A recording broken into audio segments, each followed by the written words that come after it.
ನಮಸ್ತೆ ಪ್ರಿಯ ಸದಸ್ಯರಿಗೆಲ್ಲ ಆರಾಧ್ಯ astro YouTube ಚಾನಲ್ಗೆ ತಮಗೆಲ್ಲರಿಗೂ ಆತ್ಮೀಯವಾದ ಸ್ವಾಗತ. ನಾನು ನಿಮ್ಮ ವಿಜಯ ರಾಜ್. ಈ ದಿನ ಬಹಳ ವಿಶೇಷವಾಗಿ ಕನ್ಯಾ ಲಗ್ನದವರ ಖಾಲಿ chart prediction, blank chart prediction ಏನು ಬರುತ್ತೆ ಅದರ ಬಗ್ಗೆ ಇವತ್ತು ಸ್ವಲ್ಪ ಸ್ವಲ್ಪ ಟಿಪ್ಪಣಿ ಮಾಡಲಿಕ್ಕೆ ಪ್ರಯತ್ನ ಮಾಡ್ತೇನೆ. ಮುಂದೆ ಹೋಗೋದಕ್ಕಿಂತ ಮುಂಚೆ ನೀವೇನಾದ್ರೂ ನಮ್ಮ ಚಾನಲ್ಗೆ ಹೊಸಬರಾಗಿದ್ರೆ ದಯವಿಟ್ಟು ನಮ್ಮ ಯೂಟ್ಯೂಬ್ ಚಾನಲ್ ಸಬ್ಸ್ಕ್ರೈಬ್ ಮಾಡಿ, ಬೆಲ್ ಐಕಾನ್ ಪ್ರೆಸ್ ಮಾಡಿ, ಲೈಕ್ ಮಾಡಿ, ಕಮೆಂಟ್ ಮಾಡಿ. ವಿಡಿಯೋ ಇಷ್ಟ ಆದಲ್ಲಿ ದಯವಿಟ್ಟು ಇದನ್ನ ನಿಮ್ಮವ್ರ ಜೊತೆಗೆ ಶೇರ್ ಮಾಡಿ. ಇಲ್ಲಿ ಮುಖ್ಯವಾಗಿ ಕನ್ಯಾ ಲಗ್ನ. ಕನ್ಯಾ ಲಗ್ನ ನೈಸರ್ಗಿಕ ಜನ್ಮಕುಂಡಲಿಯ 6ನೇ ಮನೆ. ರೋಗ, ಋಣ, ರಿಪು, ಸೇವೆ, ಅದು ಇಲ್ಲಿ ಆ ಒಂದು ರಾಶಿನೇ ಇಲ್ಲಿ ಲಗ್ನದಲ್ಲಿ ಬಂದಿದೆ ಅಂದಾಗ ಎಲ್ಲೋ ಒಂದು ಕಡೆ ದುಸ್ಥಾನಗಳಲ್ಲಿ ಒಂದಾದಂತಹ ಕನ್ಯಾ ರಾಶಿನೇ ಲಗ್ನದಲ್ಲಿರುವುದರಿಂದ ಅದೇನೋ ಒಂದು ಪೆಂಡಿಂಗ್ ಕರ್ಮ ಇದೆ, ಅದೇನೋ ಒಂದು ಅನುಭವಿಸ್ಲಿಕ್ಕಿದೆ, ಅದೇನೋ ಒಂದು ಪ್ರಪಂಚಕ್ಕೆ ಕೊಡ್ಲಿಕ್ಕಿದೆ, ಅದೇನೋ ಒಂದು ಸೇವೆ ಮಾಡ್ಲಿಕ್ಕಿದೆ. ಅದಕ್ಕೋಸ್ಕರ ಇವರಿಗೆ ಕನ್ಯಾ ಲಗ್ನದಲ್ಲಿ ಜನನ ಆಗಿರುತ್ತೆ. ಈ ಕನ್ಯಾ ಲಗ್ನದವರು ಇದನ್ನ ರಾಶಿಯಿಂದ ನೋಡ್ಕೊಳ್ಬಹುದು, ಪರವಾಗಿಲ್ಲ. ಬಟ್ ಸ್ವಲ್ಪ ವೇರಿಯೇಷನ್ ಬರುತ್ತೆ ಪ್ರಿಡಿಕ್ಷನ್ ನಲ್ಲಿ. ಕನ್ಯಾ ಲಗ್ನದವರು ಬಹಳ ಪ್ರಾಕ್ಟಿಕಲ್ ಆಗಿರ್ತಾರೆ, ಪ್ರಾಕ್ಟಿಕಲ್ ನಾಲೆಜ್ ಅನ್ನ ಹೊಂದತಕ್ಕಂಥವ್ರಾಗಿರ್ತಾರೆ. ಪ್ರಾಕ್ಟಿಕಲ್ ಆಗಿಯೇ ಹೋಗ್ಬೇಕು ಇವ್ರಿಗೆ. ಪ್ರಾಕ್ಟಿಕಲ್ ಆಗಿ ಇಲ್ಲ ಅಂದ್ರೆ ನಂಬೋಕೆ ತಯಾರಿಲ್ಲ ಇವರು. ಕಣ್ಣಿಗೆ ಕಾಣಬೇಕು. ಅದರಿಂದಾಗಿ ಕಣ್ಣಿಗೆ ಕಾಣುವುದನ್ನೇ ನಂಬತಕ್ಕಂಥವ್ರು ಇವರು ಆಗಿರ್ತಾರೆ. ಕಣ್ಣಿಗೆ ಕಾಣುವುದನ್ನೇ ನಂಬುವಂತಹ ವ್ಯಕ್ತಿಗಳು ಇವರಾಗಿರ್ತಾರೆ. ತಪ್ಪುಗಳನ್ನು ಬಹಳ ಬೇಗ ಕಂಡು ಹಿಡಿಯುವವರು ಕೂಡ ಕನ್ಯಾ ಲಗ್ನದವರಾಗಿರ್ತಾರೆ. ಶತ್ರು ಕಾಟದಿಂದ ಬಳಲುವವರು ಇವರೇ ಆಗಿರ್ತಾರೆ. ಹಣಕಾಸಿಗೆ ತೀವ್ರತರವಾಗಿ ಮಹತ್ವವನ್ನು ಕೊಡ್ತಾರೆ. ಸೇವೆಯಲ್ಲಿ ಮುಂದಾಳುತನವನ್ನ ಇವರೇ ಹೊಂದತಕ್ಕಂಥವ್ರಾಗಿರ್ತಾರೆ. ಇವರು ದ್ವಿಸ್ವಭಾವಿಗಳಾಗಿರ್ತಾರೆ. ಒಮ್ಮೆ ಒಂದು ಥಾಟ್ಸ್ ಬರುತ್ತೆ, ಮತ್ತೊಮ್ಮೆ ಬೇರೆನೆ ಬರುತ್ತೆ, ಚರ್ನ್ ಮಾಡಬೇಕಾಗುತ್ತೆ. ಅದರಿಂದಾಗಿ ಇವರು ದ್ವಿಸ್ವಭಾವದಾರಾಗಿರ್ತಾರೆ. ಯಾವುದೇ ಒಂದು ಕೆಲಸವನ್ನ ಎರಡೆರಡು ಬಾರಿ ಮಾಡುವಂಥದ್ದು, ಅದು ಸರಿಯಾಗಿಲ್ಲ ಇನ್ನೊಂದು ಬಾರಿ ಮಾಡೋಣ, ಆ ತರ ಒಟ್ಟಾರೆ ಪರ್ಫೆಕ್ಷನ್ಗೆ ಇವರು ತುಂಬಾನೇ ಒತ್ತು ಕೊಡ್ತಾರೆ ಅಂತ ಒಂದು ಇಂಡಿಕೇಶನ್. ಎಲ್ಲವನ್ನ ಓರೆಗೆ ಹಚ್ಚಿ ನಿರ್ಧಾರಗಳನ್ನ ಕೈಗೊಳ್ಳುವಂಥವರು. ಸಾಕು ಪ್ರಾಣಿಗಳನ್ನ ಬಹಳಷ್ಟು ಇಷ್ಟಪಡುವಂಥವರು. ಅಕೌಂಟೆಂಟ್ ಅಥವಾ ಡಾಕ್ಟರ್ ಅಥವಾ ಇಂಜಿನಿಯರ್ ಅಥವಾ ಮ್ಯಾನೇಜ್ಮೆಂಟ್ ಅಲ್ಲಿ ಅಥವಾ ಡಿಪಾರ್ಟ್ಮೆಂಟ್ ಅಲ್ಲಿ ಕೆಲಸ ಮಾಡುವಂಥವರು, ಸೇವೆ ಸಲ್ಲಿಸುವಂಥವರು ಇವರೇ ಆಗಿರ್ತಾರೆ. ಹೊಟ್ಟೆಗೆ ಸಂಬಂಧಪಟ್ಟಂತಹ ಒಂದಷ್ಟು ತೊಂದರೆಗಳನ್ನ ಬಾರಿ ಬಾರಿಗೂ ಅನುಭವಿಸುವವರು, ಅಥವಾ ಆರೋಗ್ಯದ ವಿಚಾರದಲ್ಲಿ ಯಾವುದೇ ವಿಚಾರ ಅದರಲ್ಲಿ ಸಮಸ್ಯೆಗಳನ್ನು ಅನುಭವಿಸುವವರು, ಅಥವಾ ನರಗಳಿಗೆ ಸಂಬಂಧಪಟ್ಟಂತ ದೋಷಗಳನ್ನು ಅನುಭವಿಸುವವರು ಕೂಡ ನಮ್ಮ ಕನ್ಯಾ ಲಗ್ನದವರು ಆಗಿರ್ತಾರೆ. ಇವರಲ್ಲಿ ಒಂದು ವಿಶೇಷತೆ ಏನಂದ್ರೆ ತಪ್ಪುಗಳನ್ನ ಕಂಡು ಹಿಡಿಯುವುದು. ಯಾವುದೇ ವ್ಯಕ್ತಿ ಇರಲಿ, ಯಾವನೇ ವ್ಯಕ್ತಿ ಇರಲಿ, ಅವರಲ್ಲಿ ತಪ್ಪುಗಳನ್ನ ಬಹಳ ಬೇಗನೆ ಕಂಡು ಹಿಡಿತಾರೆ. ಇದು ಕೆಲವೊಂದು ಬಾರಿ ಇವರಿಗೆ ತೊಂದರೆ ಕೂಡ ಕ್ರಿಯೇಟ್ ಮಾಡುವಂತದ್ದುಂಟು. ಫಾರ್ ಎಕ್ಸಾಂಪಲ್ ಹೇಳ್ಬೇಕಾದ್ರೆ, ನಿಮ್ಮ ಸಂಗಾತಿ, ಆ ನಿಮ್ಮ ಸಂಗಾತಿಯಲ್ಲಿ ನೀವು ಒಳ್ಳೇದನ್ನು ಹುಡುಕುದು ಬಿಟ್ಟು ತಪ್ಪುಗಳನ್ನೇ ಹುಡುಕ್ತಾ ಹೋದಾಗ ಮೇ ಬಿ ನಿಮ್ಮ ಮ್ಯಾರಿಡ್ ಲೈಫ್ ಡಿಸ್ಟರ್ಬೆನ್ಸ್ ಆಗ್ಬೋದು. ಅದೇ ರೀತಿಯ ತಪ್ಪುಗಳನ್ನು ಹುಡುಕುವಂಥದ್ದನ್ನ ನೀವು ನಿಮ್ಮ ಕಾರ್ಯಕ್ಷೇತ್ರದಲ್ಲಿ ಉಪಯೋಗ ಮಾಡಿದಾಗ, ನಿಮ್ಮ ಜೀವನದಲ್ಲಿ ನಿಮ್ಮ ತಪ್ಪುಗಳನ್ನು ಹುಡುಕಿ ಅದನ್ನು ಸರಿ ಮಾಡ್ಕೊಳ್ಳಿಕ್ಕೆ ಅದನ್ನ ಪ್ರಯತ್ನ ಮಾಡಿದಾಗ, ಅಥವಾ ನೀವೊಂದು ಕಂಪನಿ ಅಥವಾ ಎಲ್ಲಿ ಆದ್ರೂ ಕೂಡ ನೀವೊಂದು ಮ್ಯಾನೇಜ್ಮೆಂಟ್ ಅಲ್ಲಿ ಇದ್ದೀರಾ, ಮ್ಯಾನೇಜರ್ ಆಗಿದ್ದೀರಾ, ಅಲ್ಲಿ ನೀವು ತಪ್ಪುಗಳನ್ನು ಹುಡುಕಿ ಆ ಕಂಪನಿಯನ್ನ ಸರಿ ಮಾಡುವಂತ ಕೆಲಸವನ್ನ ಮಾಡಿದಾಗ ಅದರಲ್ಲಿ ನಿಮಗೆ ಪ್ರಶಂಸೆ ಕೂಡ ಬರ್ಬೋದು. ಅದಕ್ಕೋಸ್ಕರ ತಪ್ಪುಗಳನ್ನು ಹುಡುಕುವಂಥದ್ದು ಎಲ್ಲಿ ಹುಡುಕ್ಬೇಕು ಅಲ್ಲಿನೇ ಹುಡುಕ್ಬೇಕು. ಕೆಲವೊಂದು ಬಾರಿ ಏನಾಗುತ್ತೆ, ನಾನೇ ಸರಿ ಬೇರೆ ಎಲ್ಲರೂ ತಪ್ಪು, ಆ ಪರಿಸ್ಥಿತಿ ಕೂಡ ಕೆಲವೊಂದು ಬಾರಿ ಬರುತ್ತೆ. ಅಂಥದ್ದನ್ನ ಬಾರದ ಹಾಗೆ ನೋಡ್ಕೊಳ್ಳುವುದು ನಿಮ್ಮ ಜಾಣ್ಮೆ ಅಂತ ಹೇಳ್ತೇನೆ. ಅಂತಹ ಪರಿಸ್ಥಿತಿ ಬಾರದ ಹಾಗೆ ನೀವು ಅದನ್ನ ನಿಮ್ಮ ಒಂದು ಕಾಮನ್ ಸೆನ್ಸಿನಿಂದ ಅದನ್ನ ಕಂಟ್ರೋಲ್ ಮಾಡಬೇಕಾದಂತಹ ಅನಿವಾರ್ಯತೆ ಉಂಟು. ಅಷ್ಟು ಮಾಡಿದಾಗ ಮೇ ಬಿ ಈ ಜಾತಕ ಬಹಳಷ್ಟು ಗೆಲ್ಲುತ್ತೆ, ಬಹಳಷ್ಟು ಒಳ್ಳೆ ರೀತಿ ಪ್ರಸಿದ್ಧಿಯನ್ನು ಕೂಡ ಪಡೆಯುತ್ತೆ. ಇವರು ತನ್ನನ್ನು ತಾನೇ ಸೇವೆಯಲ್ಲಿ ತೊಡಗಿಸಿಕೊಂಡಾಗ ಮೇ ಬಿ ಇವ್ರನ್ನ ಬೀಟ್ ಮಾಡುವವರು ಇರ್ಲಿಕ್ಕಿಲ್ಲ, ಆ ತರ ಸೇವೆ ಮಾಡ್ತಾರೆ ಇವರು. ಅದೆಲ್ಲ ಪ್ಲಸ್ ಪಾಯಿಂಟ್ ಇರುತ್ತೆ, ಸ್ವಲ್ಪ ಮೈನಸ್ ಪಾಯಿಂಟ್ ಕೂಡ ಇರುತ್ತೆ, ಎಲ್ಲದರಲ್ಲೂ ಇರುತ್ತೆ. ಅದೇ ತರ ಇದರಲ್ಲಿ ಕೂಡ ಇದೆ. ಓಕೆ, ಗೊತ್ತಾಯ್ತು. ನೆಕ್ಸ್ಟ್ ಬಂದ್ಬೇಡ, 2ನೇ ಮನೆ ಸೆಕೆಂಡ್ ಹೌಸ್ ಅಲ್ಲಿ ತುಲಾ ರಾಶಿ ಇದೆ. ಸೆಕೆಂಡ್ ಹೌಸ್ ಬಂದು ನಿಮ್ಮ ಧನಸ್ಥಾನ, ವಾಣಿಸ್ಥಾನ, ಕುಟುಂಬ ಸ್ಥಾನ. ಅಲ್ಲಿ ತುಲಾ ರಾಶಿ ಬಂದಿರುವುದರಿಂದ, ತುಲಾ ರಾಶಿ ಬಂದು ನೈಸರ್ಗಿಕ ಜನ್ಮಕುಂಡಲಿಯ 7ನೇ ಮನೆ. ಅದು ನಿಮ್ಮ ಸಂಗಾತಿ, ಅದು ನಿಮ್ಮ ಪಾರ್ಟ್ನರ್ಶಿಪ್ ಬಿಸ್ನೆಸ್, ಅದು ನಿಮ್ಮ ಸಮಾಜ, ಅದು ನಿಮ್ಮ ಅದು ನಿಮ್ಮ ಪಾರ್ಟ್ನರ್ ಅಂತ ಕೂಡ ಕರಿಬಹುದು. ಪಾರ್ಟ್ನರ್ಶಿಪ್ ಬಿಸ್ನೆಸ್ ಅಂತ ಕೂಡ ಪರವಾಗಿಲ್ಲ. ಹಾಗಾದ್ರೆ ದುಡ್ಡು ಎಲ್ಲಿಂದ ಬರುತ್ತೆ? ಅದು ನಿಮ್ಮ ಬಿಸ್ನೆಸ್ ರಾಶಿ ಕೂಡ. ಹಾಗಾದ್ರೆ ದುಡ್ಡು ಎಲ್ಲಿಂದ ಬರುತ್ತೆ? ದುಡ್ಡು ಬರುತ್ತೆ ನಿಮಗೆ ಬಿಸ್ನೆಸ್ ಮಾಡೋದ್ರ ಮುಖಾಂತರ ದುಡ್ಡು ಬರುತ್ತೆ. ಮದುವೆ ಆದ ನಂತರ ದುಡ್ಡು ಬರುತ್ತೆ. ಪಾರ್ಟ್ನರ್ಶಿಪ್ ಬಿಸ್ನೆಸ್ ಮಾಡೋದ್ರಿಂದ ದುಡ್ಡು ಬರುತ್ತೆ. ಅಥವಾ ಕೆಲವೊಂದು ಬಾರಿ ಪಬ್ಲಿಕ್ ಇಂದ ದುಡ್ಡು ಬರುತ್ತೆ, ಯಾವುದೋ ಒಂದು ರೂಪದಲ್ಲಿ. ಯಾವುದೋ ಒಂದು ಇವೆಂಟ್ ಅನ್ನ ಮಾಡಿದ್ರಿ, ಅದರ ಮುಖಾಂತರ ಕೂಡ ದುಡ್ಡು ಬರುವಂತ ಯೋಗ ಭಾಗ್ಯ ನಿಮ್ಮ ಪಾಲಿಗೆ ಡೆಫಿನೆಟ್ ಆಗಿ ಕ್ರಿಯೇಟ್ ಆಗುತ್ತೆ. ಅಲ್ಲಿ ಮುಖ್ಯವಾಗಿ ಏನಾಗುತ್ತೆ, ತುಲಾರಾಶಿ ಬಂದಿರುವುದರಿಂದ ನಿಮ್ಮ ಕುಟುಂಬ ಜೀವನಕ್ಕೆ ಸಂಬಂಧಪಟ್ಟಂತೆ ಅದನ್ನ ಬ್ಯಾಲೆನ್ಸ್ ಅಲ್ಲಿ ಇಟ್ಕೊಳ್ಬೇಕಾಗುತ್ತೆ. ಕುಟುಂಬ ಜೀವನ ಯಾವಾಗಲೂ ವೇರಿಯೇಷನ್ ನಲ್ಲಿ ಇರುವಂತಹ ಸಾಧ್ಯತೆಗಳು ಉಂಟು. ಅದು ಒಡ ಹುಟ್ಟಿದವರು ಇರ್ಬೋದು, ತಂದೆ ತಾಯಿ ಇರ್ಬೋದು, ಯಾರು ಕೂಡ ಒಂದು ಹಂತದಲ್ಲಿ ವೇರಿಯೇಷನ್ ಬರುವ ಸಾಧ್ಯತೆಗಳುಂಟು. ಅಲ್ಲಿ ತುಲಾರಾಶಿ ಇರುವುದರಿಂದ ನಿಮ್ಮ ಕುಟುಂಬವನ್ನ, ಅದೇ ರೀತಿ ನಿಮ್ಮ ವಾಣಿಯನ್ನ, ಅದೇ ರೀತಿ ನಿಮ್ಮ ಹಣಕಾಸಿನ ವಿಚಾರವನ್ನ ಬಹಳಷ್ಟು ಬ್ಯಾಲೆನ್ಸ್ ಸ್ಟೇಜ್ ಅಲ್ಲಿ ಇಟ್ಕೊಳ್ಬೇಕು ಅಂತ ತುಲಾ ರಾಶಿ ಕತೆ ಹೇಳ್ತಾ ಉಂಟು. ಹಾಗಾದ್ರೆ ಇದನ್ನ ಮಾಡ್ಕೊಳ್ಬಹುದು. ಇನ್ನೊಂದು ಬಾರಿ ಏನಾಗುತ್ತೆ, ಎರಡನೇ ಮನೆಯ ರಾಶಿ ವೃಷಭ ರಾಶಿ ಅದೆಲ್ಲಿದೆ, ಅದು ಭಾಗ್ಯದಲ್ಲಿದೆ. ಅದರ ಅರ್ಥ ಏನು, ತಂದೆಯ ಬಿಸ್ನೆಸ್ ಅನ್ನು ಕೂಡ ನೀವು ಪ್ರೊಸೀಡ್ ಮಾಡಬಹುದು, ಮುಂದುವರ್ಸ್ಕೊಂಡು ಹೋಗ್ಬೋದು, ಅಥವಾ ಕುಟುಂಬದ ಬಿಸ್ನೆಸ್ ಅನ್ನು ಕೂಡ ನೀವು ಮುಂದುವರ್ಸ್ಕೊಂಡು ಹೋಗ್ಬೋದು, ಅಥವಾ ಲೀನೇಜ್ ಅಂದ್ರೆ ವಂಶಾವಳಿಯಿಂದ ಬಂದಂತ ಬಿಸ್ನೆಸ್ ಅನ್ನು ಕೂಡ ನೀವು ಪ್ರೊಸೀಡ್ ಮಾಡ್ಕೊಂಡು ಹೋಗ್ಬೋದು, ಮುಂದುವರ್ಸ್ಕೊಂಡು ಹೋಗ್ಬೋದು ಅಂತ ಒಂದು ಇಂಡಿಕೇಶನ್. ಅದರ ಮುಖಾಂತರ ಕೂಡ ದುಡ್ಡು ಮಾಡುವಂತ ಯೋಗ ಭಾಗ್ಯ, ಆನಂತರ ನಿಮ್ಮ ಕುಟುಂಬ ಕೂಡ ಅದರ ಮುಖಾಂತರ ಡೆವಲಪ್ ಆಗುವಂತ ಯೋಗ ಭಾಗ್ಯ ಡೆಫಿನೆಟ್ ಆಗಿ ಕ್ರಿಯೇಟ್ ಆಗಿದೆ. ಟ್ರೈ ಮಾಡಿ ನೋಡ್ಬೋದು, ತೊಂದರೆ ಇಲ್ಲ. ಇನ್ನು ಶುಕ್ರ ಎಲ್ಲಿದ್ದಾನೆ, ಅಥವಾ ತುಲಾ ರಾಶಿಗೆ ಯಾರ ಇಂಪ್ಯಾಕ್ಟ್ ಇದೆ, ಅದರ ಮೇಲಿಂದ ಒಂದಷ್ಟು ಪ್ರಿಡಿಕ್ಷನ್ ನಲ್ಲಿ ಚೇಂಜಸ್ ಅಂತೂ ಬರುತ್ತೆ. ಬಟ್ ನಾರ್ಮಲ್ ಆಗಿ ಇಷ್ಟಂತೂ ನೀವು ನೋಡ್ಕೊಳ್ಬೋದು, ಪರವಾಗಿಲ್ಲ. ಓಕೆ, ಗೊತ್ತಾಯ್ತು. ಹಾಗಾದ್ರೆ ಓವರ್ ಆಲ್ ನೋಡ್ಲಿಕ್ಕೆ ಹೋದ್ರೆ ಒಂದು ಬಿಸ್ನೆಸ್ ಮಾಡೋದ್ರ ಮುಖಾಂತರ ನಿಮ್ಮ ಪಾಲಿಗೆ ದುಡ್ಡು ಬರುವಂತಹ ಯೋಗ ಭಾಗ್ಯ ಡೆಫಿನೆಟ್ ಆಗಿ ಕ್ರಿಯೇಟ್ ಆಗುತ್ತೆ ಅಂತ ನಾನು ಹೇಳಬಲ್ಲೆ. ಓಕೆ, ನೆಕ್ಸ್ಟ್ ಬಂದ್ಮೇಲೆ ಈಗ ಈಗ ಏನಾಗುತ್ತೆ ಗೊತ್ತಾ ಸರ್, ನಾನು ಕೆಲಸ ಮಾಡ್ತಾ ಇದ್ದೀನಿ ಸರ್, ಬಿಸ್ನೆಸ್ ಹೇಗೆ ಮಾಡೋಣ, ಬಟ್ ಅದಕ್ಕೆ ಕಾರಣ ಏನಿದೆ ಅದನ್ನ ನೆಕ್ಸ್ಟ್ ನಾನು ಹೇಳಿಕೊಡ್ತೇನೆ, ಅವಾಗ ಗೊತ್ತಾಗುತ್ತೆ. ಅಲ್ಲಿವರೆಗೆ ವೆಯ್ಟ್ ಮಾಡಿ. ಮೂರನೇ ಮನೆಯಲ್ಲಿ ವೃಶ್ಚಿಕ ರಾಶಿ ಇದೆ, ನೈಸರ್ಗಿಕ ಜನ್ಮ ಕುಂಡಲಿಯ 8ನೇ ಮನೆ ಇಲ್ಲಿ 3ನೇ ಮನೆಯಲ್ಲಿದೆ. ಇಲ್ಲಿ ಏನಾಗುತ್ತೆ ಅಂದ್ರೆ ವೃಶ್ಚಿಕ ರಾಶಿ ಇನ್ಹೆರಿಟೆನ್ಸ್ ಅನ್ನ ಕ್ಯಾರಿ ಮಾಡುತ್ತೆ. ಇದರ ಅರ್ಥ ಏನು ಅಂದ್ರೆ, ಎಲ್ಲೋ ಒಂದ್ ಕಡೆ ನಿಮ್ಮ ಒಡ ಹುಟ್ಟಿದವರ ಜೊತೆಗೆ ಹಿರಿಯರಿಂದ ಬರ್ತಕ್ಕಂಥ ಆಸ್ತಿ ಪಾಸ್ತಿಯ ವಿಚಾರವನ್ನ ಇಟ್ಟುಕೊಂಡು ಮೇ ಬಿ ಮತಭೇದಗಳಾಗ್ಬೋದು. ಕನ್ಯಾ ಲಗ್ನದ ಜಾತಕವನ್ನ ನಾನು ಒಂದಷ್ಟು ಸ್ಟಡಿ ಮಾಡಿದಾಗ ಈ ಒಂದು ಕನ್ಯಾ ಲಗ್ನದವ್ರಿಗೆ ಅವರ ಒಡ ಹುಟ್ಟಿದವ್ರ ಜೊತೆಗೆ ತುಂಬಾ ಒಳ್ಳೆ ಅಭಿಪ್ರಾಯಗಳು ಇರುವುದು ಸ್ವಲ್ಪ ಕಡಿಮೆ, ಮಾತುಗಾರಿಕೆ ಸ್ವಲ್ಪ ಕಡಿಮೆ, ಎಷ್ಟು ಬೇಕೋ ಅಷ್ಟೇ ಮಾತಾಡುವಂತಹ ಸಾಧ್ಯತೆಗಳು ತೀರಾ ಜಾಸ್ತಿ. ಒಟ್ಟಿಗೆ ಇದ್ರು ಕೂಡ ಅದೇ, ದೂರ ದೂರ ಇದ್ರು ಕೂಡ ಹಾಗೇನೆ. ಅದೇ ರೀತಿ ಇನ್ಹೆರಿಟೆನ್ಸ್ ಏನ್ ಬರ್ಬೇಕಂದ್ರೆ ಹಿರಿಯರಿಂದ ಬರ್ತಕ್ಕಂಥ ಆಸ್ತಿ ಏನು, ಅದು ನಿಮ್ಮ ಒಡ ಹುಟ್ಟಿದವರಿಗೆ ಸ್ವಲ್ಪ ಜಾಸ್ತಿನೇ ಹೋಗ್ಬೋದು, ಅಥವಾ ಅವರು ಅದಕ್ಕೋಸ್ಕರ ಫೈಟಿಂಗ್ ಮಾಡಿ ಅದನ್ನ ನಿಮ್ಮಿಂದ ಪಡ್ಕೊಳ್ಬಹುದು ಅಂತ ಒಂದು ಇಂಡಿಕೇಶನ್ ಇದೆ. ಮೂರನೇ ಮನೆ ವೃಶ್ಚಿಕ ರಾಶಿ ಬಂದಿರುವುದರಿಂದ ಮೇ ಬಿ ಕೆಲವೊಂದು ಬಾರಿ ನಿಮ್ಮ ಒಡ ಹುಟ್ಟಿದವರಿಗೆ ಗುಣಪಡಿಸ್ಲಿಕ್ಕೆ ಆಗದ ಕಾಯಿಲೆಗಳು ಕೂಡ ಬರ್ಬೋದು. ಆವಾಗ ನೀವು ಅವ್ರಿಗೆ ಹೆಲ್ಪ್ ಮಾಡಬೇಕಾಗುತ್ತೆ. ನಿಮ್ಮ ಅಕ್ಕಪಕ್ಕದ ಮನೆಯಲ್ಲಿ ಕೂಡ ಅಂತ ವ್ಯಕ್ತಿಗಳಿರ್ಬೋದು, ಅಥವಾ ಅಕ್ಕಪಕ್ಕದ ಮನೆಯಲ್ಲಿ ನಿಮ್ಮ ಈ ಜ್ಯೋತಿಷ, ವಾಸ್ತು ಅಥವಾ ಯಾವುದೇ ರಹಸ್ಯ ವಿದ್ಯೆಗಳನ್ನ ಕಲ್ತಂತ ವ್ಯಕ್ತಿಗಳು ಕೂಡ ಇರ್ಬೋದು. ನಿಮ್ಮ ಒಡ ಹುಟ್ಟಿದವರು ಸಮೇತ ರಹಸ್ಯ ವಿದ್ಯೆಗಳನ್ನ ಕಲೀಲಿಕ್ಕೆ ಆಸಕ್ತಿಯನ್ನ ತೋರಬಹುದು. ಅದು ಮಾಡಿದ್ರೆ ಅವರಿಗೆ ತುಂಬಾ ಫೇವರಬಲ್ ರಿಸಲ್ಟ್ ಕೂಡ 100% ಬಂದೇ ಬರುತ್ತೆ. ಓವರ್ ಆಲ್ ನೋಡ್ಲಿಕ್ಕೆ ಹೋದ್ರೆ ನಿಮ್ಮ ಒಡ ಹುಟ್ಟಿದವರ ವಿಚಾರದಲ್ಲಿ ನಾನು ಹೇಳ್ಬೇಕಾದ್ರೆ ಅದೆಲ್ಲೋ ಒಂದ್ ಕಡೆ ತುಂಬಾ ಫೇವರಬಲ್ ಅಲ್ಲ ಅಂತ ಉಂಟು. ಅಲ್ಲಿ ಸ್ವಲ್ಪ ಮೌನ ಜಾಸ್ತಿ ಅಂತ ಉಂಟು, ತುಂಬಾ ಅವ್ರ ಜೊತೆಗೆ ಕಮ್ಯುನಿಕೇಶನ್ ಆಗುವುದಿಲ್ಲ ಅಂತ ಉಂಟು, ಅಥವಾ ಕೆಲವೊಂದು ಬಾರಿ ಒಡ ಹುಟ್ಟಿದವರು ತೀವ್ರ ಮೌನವಾಗಿರುವುದು ಇರುತ್ತೆ, ಅಥವಾ ಕೆಲವೊಂದು ಬಾರಿ ಸೈಕೋತರ ವರ್ತನೆ ಮಾಡೋದು ಇರುತ್ತೆ. ಅಂದ್ರೆ ಹೈಪರ್ ಆಕ್ಟಿವಿಟೀಸ್ ಕೂಡ ಅಲ್ಲಿ ಕಂಡು ಬರುವಂತಹ ಸಾಧ್ಯತೆಗಳು ಇದ್ದೇ ಇರುತ್ತೆ. ಓವರ್ ಆಲ್ ನೋಡ್ಲಿಕ್ಕೆ ಹೋದ್ರೆ ನಾನು ಹೇಳ್ತೀನಿ ಏನಂದ್ರೆ, ಒಂದು ಸಜೆಷನ್ ಏನಂದ್ರೆ, ಒಡ ಹುಟ್ಟಿದವ್ರ ಜೊತೆಗೆ ಚೆನ್ನಾಗಿರಿ, ಅವ್ರಿಗೆ ಸಹಾಯ ಮಾಡಿ, ಹೆಲ್ಪ್ ಮಾಡಿ, ಎಲ್ಲದನ್ನು ಮಾಡಿ, ಪರವಾಗಿಲ್ಲ. ಆದ್ರೂ ಕೂಡ ಆದಷ್ಟು ಮೌನವಾಗಿರ್ಲಿಕ್ಕೆ ಪ್ರಯತ್ನ ಮಾಡಿ. ಅವ್ರ ಜೊತೆಗೆ ಯಾವುದೇ ಕಾರಣಕ್ಕೂ ಜಗಳ ಮಾಡ್ಲಿಕ್ಕೆ ಹೋಗ್ಬೇಡಿ ಅಂತ ಹೇಳ್ತೇನೆ. ಇದು ನಿಮ್ಗೆ ಒಳ್ಳೆ ರಿಸಲ್ಟ್ ಅನ್ನು ಕೊಡುವ ಸಾಧ್ಯತೆಗಳು ಇದ್ದೇ ಇರುತ್ತೆ. ಓಕೆನಾ. ನೆಕ್ಸ್ಟ್ ಬಂದ್ಬೇಡ, 4ನೇ ಮನೆಯಲ್ಲಿ ಧನು ರಾಶಿ ಇದೆ. ನೈಸರ್ಗಿಕ ಜನ್ಮಗುಂಡ್ಲಿಯ ಭಾಗ್ಯಸ್ಥಾನ 4ನೇ ಮನೆಯಲ್ಲಿದೆ, ಸುಖ ಸ್ಥಾನದಲ್ಲಿದೆ. ಹಾಗಾದ್ರೆ ಇಲ್ಲೇನಾಗುತ್ತೆ, ಇಲ್ಲಿ ಒಂದೇ ವಿಚಾರ ಏನಂದ್ರೆ, ನೀವು ನಿಮ್ಮ ಮನೆಯನ್ನೇ ದೇವಸ್ಥಾನ ಮಾಡ್ಕೊಳ್ತೀರಿ ಅಂತ ಆಯ್ತು. ಓಕೆ, ನೀವು ನಿಮ್ಮ ಮನೆಯನ್ನೇ ದೇವಸ್ಥಾನ ತರ ಮಾಡ್ಕೊಳ್ತೀರಿ. ನೋಡಿ ಅದು ಏನಾಗುತ್ತೆ ಅಂದ್ರೆ, ಈಗ ಫಾರ್ ಎಕ್ಸಾಂಪಲ್ ಹೇಳ್ಬೇಕಾದ್ರೆ, ಮನೆಯಲ್ಲಿ ದೇವರ ಫೋಟೋಗಳನ್ನ ವಿಶೇಷ ರೀತಿಯಲ್ಲಿ ನೀವು ಅಲಂಕಾರ ಮಾಡಿ ಇಡ್ಬೋದು, ಅದೊಂದು ಉಂಟು. ಅಥವಾ ಕೆಲವರು ಮನೆಯಲ್ಲಿ ದೊಡ್ಡ ದೊಡ್ಡ ಮೂರ್ತಿಗಳನ್ನು ಇಟ್ಟು ಅದಕ್ಕೆ ಪೂಜೆ ಮಾಡ್ತಾ ಇರ್ಬೋದು, ಅದು ಉಂಟು ಅಲ್ವಾ.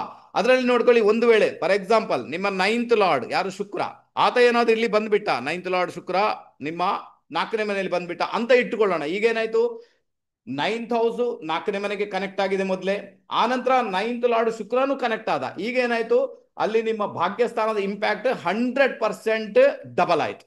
ಹಾಗಾದ್ರೆ ಅದರ ಅರ್ಥ ಏನು, ಮನೆಯಲ್ಲಿ 100% ನೀವು ದೇವಸ್ಥಾನವನ್ನ ಮಾಡಿಕೊಂಡೇ ಮಾಡ್ಕೊಳ್ತೀರಿ. ನಿಮ್ಮ ಮನೆಯೇ ದೇವಸ್ಥಾನವಾಗಿ ಬಿಡುತ್ತೆ. ಅಷ್ಟೂ ದೇವರ ಫೋಟೋಗಳನ್ನು ಇಟ್ಕೊಂಡು ಪೂಜೆ ಮಾಡಲಿಕ್ಕೆ ಪ್ರಯತ್ನ ಮಾಡಿ. ತಪ್ಪಂತೂ ಖಂಡಿತ ಹೇಳುವುದಿಲ್ಲ, ಬಟ್ ಓಕೆ ಪರವಾಗಿಲ್ಲ, ನಿಮ್ಗೆ ಹೇಗೆ ಬೇಕೋ ಹಾಗೆ ನೀವು ಮುಂದುವರಿಯುವುದು ಏನು ತೊಂದರೆ ಇಲ್ಲ. ಓವರ್ ಆಲ್ ನೋಡ್ಲಿಕ್ಕೆ ಹೋದ್ರೆ ಕೆಲವೊಂದು ಬಾರಿ ಮನೆಯನ್ನು ತುಂಬಾ ಶುಚಿತ್ವವಾಗಿ ಇಡುವುದು, ಅಥವಾ ಮನೆಯ ಒಂದು ಶೇಪ್ ಏನಿದೆ ಅದು ದೇವಸ್ಥಾನದ ತರ ಮಾಡುದು, ಟ್ರಯಾಂಗಲ್ ಶೇಪ್ ಅಲ್ಲಿ ಮನೆಯನ್ನ ಮಾಡಿ ಇಟ್ಟುಕೊಳ್ಳುವುದು ದೇವಸ್ಥಾನದ ತರ ಏನಾದ್ರೂ ಕೂಡ, ಅಂಥದ್ದು ಒಂದು ಸಂದರ್ಭಗಳು ಇಲ್ಲಿ ಉಂಟಾಗುವಂತ ಸಾಧ್ಯತೆಗಳು ತೀರಾ ಜಾಸ್ತಿ ಅಂತ ಹೇಳಿ ತೊಂದರೆ ಇಲ್ಲ. ನಿಮ್ಮ ತಂದೆ ಕೂಡ ಎಲ್ಲೋ ಒಂದ್ ಕಡೆ ಆಧ್ಯಾತ್ಮದಲ್ಲಿ ತುಂಬಾ ಹೋಗುವಂತ ವ್ಯಕ್ತಿಗಳಾಗಿರ್ಬೋದು, ಆಧ್ಯಾತ್ಮಕ್ಕೆ ತುಂಬಾ ಕನ್ವರ್ಟ್ ಆದಂತ ವ್ಯಕ್ತಿಗಳಾಗಿರ್ಬೋದು ನಿಮ್ಮ ತಂದೆ, ಮೇ ಬಿ ಅದು ಪಾಸಿಬಿಲಿಟಿ ಅಂತೂ ಇದ್ದೇ ಇದೆ. ಅದರಲ್ಲಿ ಕೂಡ ನಿಮ್ಮ 4th ಹೌಸಲ್ಲಿ ಶುಕ್ರ ಬಂದಾಗ ಈ ಒಂದು ಪರಿಸ್ಥಿತಿಯಲ್ಲಿ ಅಂದ್ರೆ ತಂದೆ ಆಧ್ಯಾತ್ಮದಲ್ಲಿ ಹೋಗುವಂತ ಪರಿಸ್ಥಿತಿ ತುಂಬಾನೇ ಜಾಸ್ತಿ ಆಗಿ ಬಿಡುತ್ತೆ ಅಂತ ಒಂದು ಇಂಡಿಕೇಶನ್. ತಾಯಿನೂ ಚೆನ್ನಾಗಿರ್ತಾರೆ, ಅದೇನು ತೊಂದರೆ ಇಲ್ಲ. ಆದ್ರೂ ಕೂಡ ಅದರ ಬಗ್ಗೆ ಮುಂದೆ ಹೋಗಿ ಮಾತಾಡ್ತೇನೆ ನಾನು. ಒಟ್ಟಾರೆ ಓವರ್ ಆಲ್ ನೆನ್ಪಿಟ್ಕೊಳ್ಳಿ, ನಿಮ್ಮ ಮನೆ ಅಲ್ಲಿ ದೇವಸ್ಥಾನ ಮಾಡಿಕೊಂಡು ನೀವು ಅಲ್ಲಿರುವಂತಹ ಸಾಧ್ಯತೆಗಳು ತೀರಾ ಜಾಸ್ತಿ. ಹಾಗಾದ್ರೆ ಯಾವಾಗ ಮಾಡ್ಕೊಳ್ತೀರಾ ಅದನ್ನ ಮುಂದೆ ಹೇಳ್ತೇನೆ ನಿಮ್ಗೆ. ಓಕೆ, ನಂಗೆ ಗೊತ್ತಾಯ್ತು. ಈಗ ಆನಂತರ ನಿಮ್ಗೆ ಧನು ರಾಶಿ 4ನೇ ಮನೆಯಲ್ಲಿ ಇರುವುದರಿಂದ ಸಣ್ಣ ಗಾಡಿ ಪಸಂದಾಗಲ್ಲ, ಸಣ್ಣ ಗಾಡಿಯಲ್ಲಿ ಹೋಗ್ಲಿಕ್ಕೆ ಇಷ್ಟಪಡಲ್ಲ, ನಿಮಗೆ ಏನೇ ಇದ್ರೂ ಕೂಡ ಇನ್ನೋವಾ ಬೇಕು, ಕ್ರಿಸ್ಟಾ ಗಾಡಿ ಬೇಕು, ಅಥವಾ ನಿಮಗೆ ಇದು ಮಾರುತಿ ಅವರ ಗಾಡಿ ಉಂಟಲ್ಲ, ಯಾವುದು XL6 ಇರ್ಬೋದು, ಅಥವಾ ಅಂತ ಗಾಡಿ ಬೇಕು ನಿಮಗೆ. ಸಣ್ಣ ಗಾಡಿ ಯಾವುದಾದ್ರು ಸೆಡನ್ ಗಾಡಿ ಅದೆಲ್ಲ ನೀವು ಇಷ್ಟಪಡಲ್ಲ ಅಂತ ಇಂಡಿಕೇಶನ್. ಏನಿದ್ರು ಕೂಡ ದೊಡ್ಡದಾಗಿರ್ಬೇಕು, ಮನೆ ಕೂಡ ದೊಡ್ಡದಾಗಿರ್ಬೇಕು, ಜಾಗ ತಗೊಂಡು ದೊಡ್ಡದಾಗಿರ್ಬೇಕು. ಮನೆ ಮಾಡಿದ್ರು ಅದು ಡ್ಯುಯಾಲಿಟಿಯಲ್ಲಿ ಇರ್ತದೆ, ಅಂದ್ರೆ ಎರಡು ಮನೆ ಇರ್ತದೆ, ಒಂದು ಮನೆ ಇರಲ್ಲ.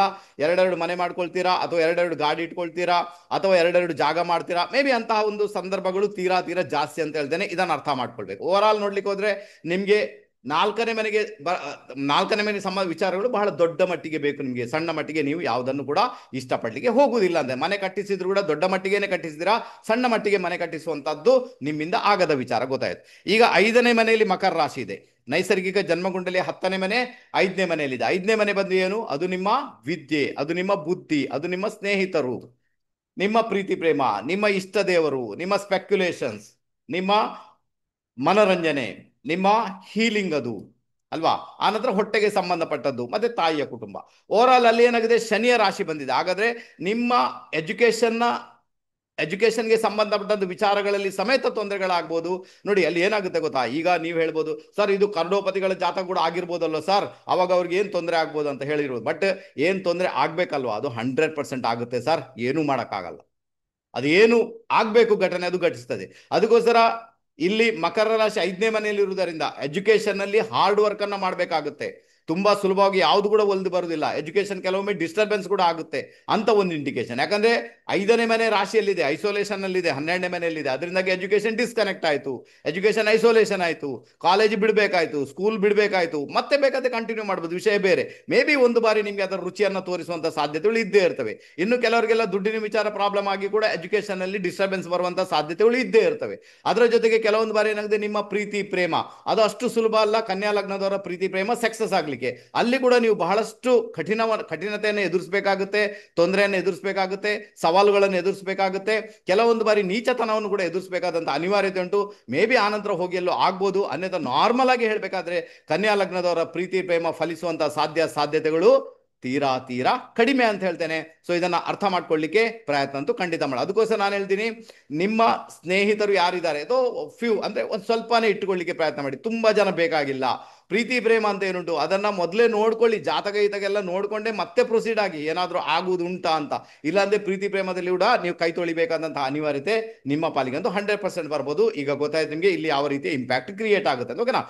ಗೊತ್ತಾಯ್ತು. ನೆಕ್ಸ್ಟ್ ಬಂದ್ಬೇಡ, ನಿಮ್ಮ 6ನೇ ಮನೆ. 6ನೇ ಮನೆಯಲ್ಲಿ ಕುಂಭರಾಶಿ ಇದೆ.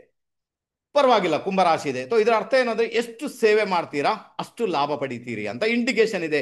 ಹಾಗಾದ್ರೆ ಕನ್ಯಾ ಲಗ್ನದವರು ಒಂದಂತೂ ನೆನ್ಪಿಟ್ಕೊಳ್ಬೇಕು, ನಿಮ್ಮ ಲೈಫಲ್ಲಿ ಅಚೀವ್ಮೆಂಟ್ ಬೇಕು, ಅದು ಯಾವುದೇ ಒಂದು ವಿಚಾರದಲ್ಲಿ ಬಹಳ ದೊಡ್ಡ ಮಟ್ಟಿಗೆ ಬೆಳಿಬೇಕು, ಸೇವೆ ಬಹಳ ಮುಖ್ಯ.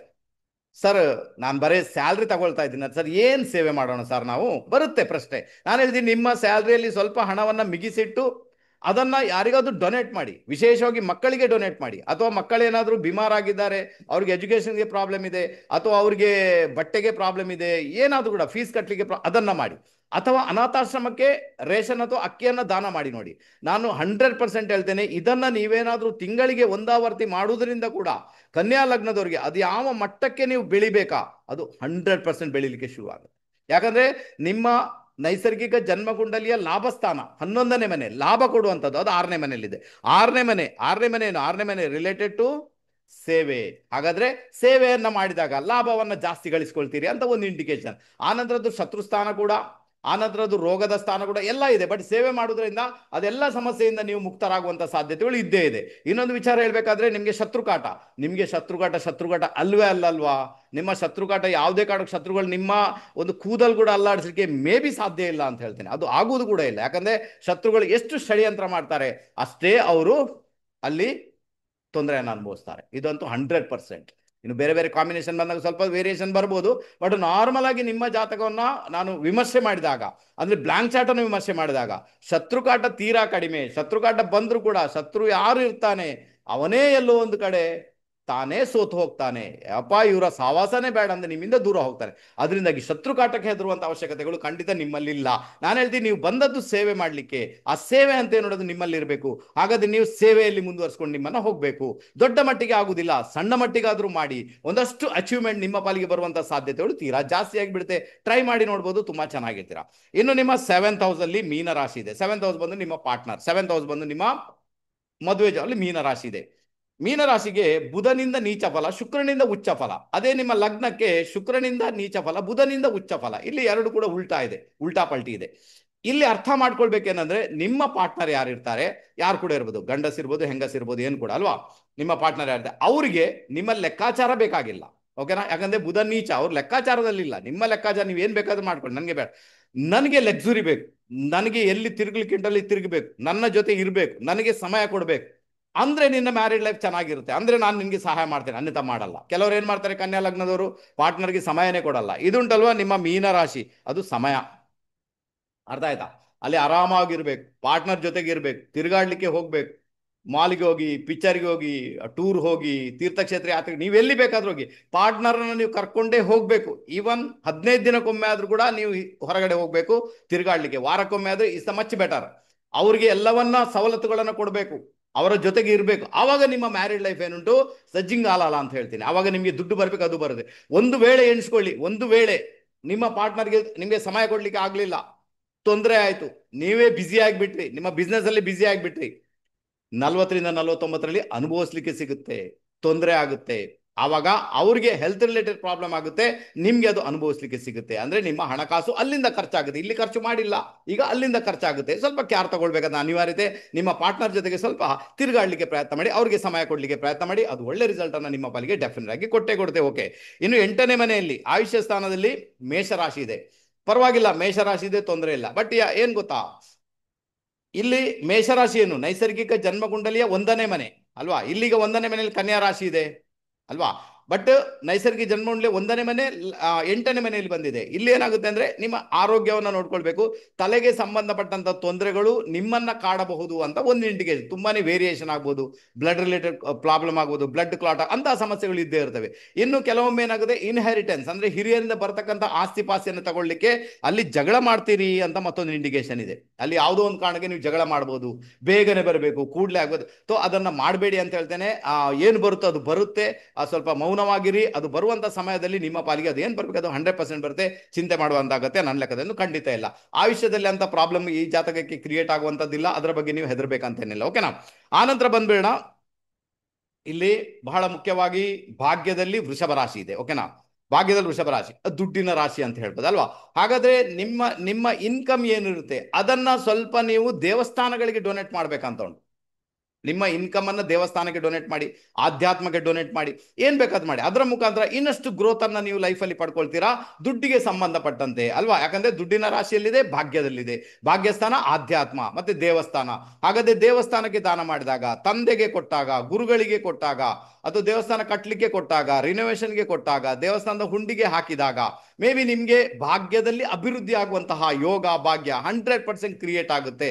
ಅದು ತೊಂದರೆ ಇಲ್ಲ ಅಂತ ಹೇಳ್ತೇನೆ, ಪರವಾಗಿಲ್ಲ, ನೀವು ಮುಂದೆ ಹೋಗ್ಬೋದು. ಓಕೆ, ಸೊ ಇದನ್ನ ಮಾಡಿಕೊಂಡು ಮುಂದೆ ಹೋಗ್ಬೋದು. ಈಗ ಈಗ ನೀವು ಒಬ್ಬ ಬಿಸ್ನೆಸ್ ಮ್ಯಾನ್ ಆದ್ರೆ ದುಡ್ಡು ಇರ್ಬೋದು ನಿಮ್ಮ ಹತ್ರ, ಒಂದು ಸ್ಯಾಲ್ರಿ ಪಡ್ಕೊಳ್ಳೋದ್ರೆ ದುಡ್ಡು ಕಡಿಮೆ ಇರುತ್ತೆ, ಆದ್ರೂ ಕೂಡ ಅದರಲ್ಲಿ ಒಂದಷ್ಟು ಹಣವನ್ನು ತೆಗೆದು ಹುಂಡಿಗೆ ಹಾಕಿದ್ರು ಕೂಡ ಭಾಗ್ಯಸ್ಥಾನ ಆಕ್ಟಿವೇಟ್ ಆಗಿಬಿಡುತ್ತೆ. ಆವಾಗ ಭಾಗ್ಯದಲ್ಲಿ ಅಭಿವೃದ್ಧಿ ಆಗುತ್ತೆ, ಕುಟುಂಬ ಕೂಡ ಚೆನ್ನಾಗಿರ್ತದೆ, ನಿಮ್ಮ ಕುಟುಂಬ ಚೆನ್ನಾಗಿರ್ತದೆ, ಭಾಗ್ಯ ಅಭಿವೃದ್ಧಿ ಆಗುತ್ತೆ. ಅದರ ಜೊತೆಗೆ ನಿಮ್ಗೆ ಏನಾದ್ರು ವಾಕ್ದೋಷಗಳಿದೆ, ವಾಕ್ದೋಷ ಏನೋ ಒಂದು ಶಾಪ ಗೀಪ ಅಂತ ಇದೆ, ಅದೆಲ್ಲವೂ ಕೂಡ ಇಲ್ಲಿಂದ ರಿಮೂವ್ ಆಗುತ್ತೆ, ಮೈನಸ್ ಆಗುತ್ತೆ, ಕಳೆದು ಹೋಗುತ್ತೆ, ಒಳ್ಳೇದಾಗುತ್ತೆ ಅಂತ ಒಂದು ಇಂಡಿಕೇಶನ್. ತಂದೆಗೆ ಖರ್ಚು ಮಾಡಬೇಕಾದಂತ ಅನಿವಾರ್ಯತೆ ಉಂಟು. ತಂದೆಗೆ ಕೊನೆಗಾಲದಲ್ಲಿ ಅಥವಾ ಅವ್ರಿಗೆ ಯಾವಾಗ ಅವಶ್ಯಕತೆ ಉಂಟು ಆವಾಗ ನೀವು ಅವ್ರಿಗೆ ಖರ್ಚು ಮಾಡಲೇಬೇಕಾದಂತಹ ಅನಿವಾರ್ಯತೆ ನಿಮ್ಮ ಪಾಲಿಗೆ 100% ಇದೆ. ಇನ್ನು ಕೆಲವರೆಲ್ಲ ವಿದೇಶ ಪ್ರಯಾಣ ಮಾಡ್ತಾರೆ, ಅಲ್ಲಿ ಕೂಡ ನಿಮಗೆ ಕಮಾಯಿಸುವಂತಹ ಯೋಗ ಭಾಗ್ಯ ಡೆಫಿನೆಟ್ ಆಗಿ ಬಂದೇ ಬರುತ್ತೆ, ಚಿಂತೆ ಮಾಡೋದು ಅಗತ್ಯ ಇಲ್ಲ. 10ನೇ ಮನೆಗೆ ಬಂದ್ಬೇಡ. 10ನೇ ಮನೆಯಲ್ಲಿ ಮಿಥುನ ರಾಶಿ ಇದೆ. ಮಿಥುನ ರಾಶಿ ಬಂದು ಡ್ಯುವೆಲ್ ರಾಶಿ, ಅದು ಅಂದ್ರೆ ದ್ವಿಸ್ವಭಾವದ ರಾಶಿ. ದ್ವಿಸ್ವಭಾವದ ರಾಶಿ ಎಲ್ಲಿಂಟು? ನಿಮ್ಮ 10ನೇ ಮನೆಯಲ್ಲಿ ಉಂಟು. ಅದರ ಅರ್ಥ ಏನು ಅಂದ್ರೆ, ಕನ್ಯಾ ಲಗ್ನದವರಿಗೆ ಸಣ್ಣ ವಯಸ್ಸಿನಿಂದಲೇ ಕೆಲಸ ಮಾಡಬೇಕಾದಂತಹ ಅನಿವಾರ್ಯತೆ ಉಂಟು. ಸಣ್ಣ ವಯಸ್ಸಿನಿಂದ ನಾನು ಹೇಳ್ತೀನಿ, 12-13 ವರ್ಷ ಆಗುವಾಗಲೇ ಮೇ ಬಿ ಕೆಲಸ ಮಾಡ್ಲಿಕ್ಕೆ ಹೋಗ್ತೀರಾ. ಕೆಲವರೆಲ್ಲ ಕೆಲಸ ಆ ಮೂಮೆಂಟ್ ಅಲ್ಲಿ ಕೂಡ ಮಾಡ್ತೀರಾ. ಓದನ್ನ ಇರಿಸ್ಕೊಂಡು ಕೆಲಸ ಮಾಡ್ತೀರಾ. ಕೆಲವರು ಓದನ್ನ ಬಿಟ್ಟು ಕೆಲಸ ಮಾಡ್ಲಿಕ್ಕೆ ಶುರು ಮಾಡ್ತಾರೆ. ಯಾವ್ದಾದ್ರು ಒಂದು ಕೆಲಸ.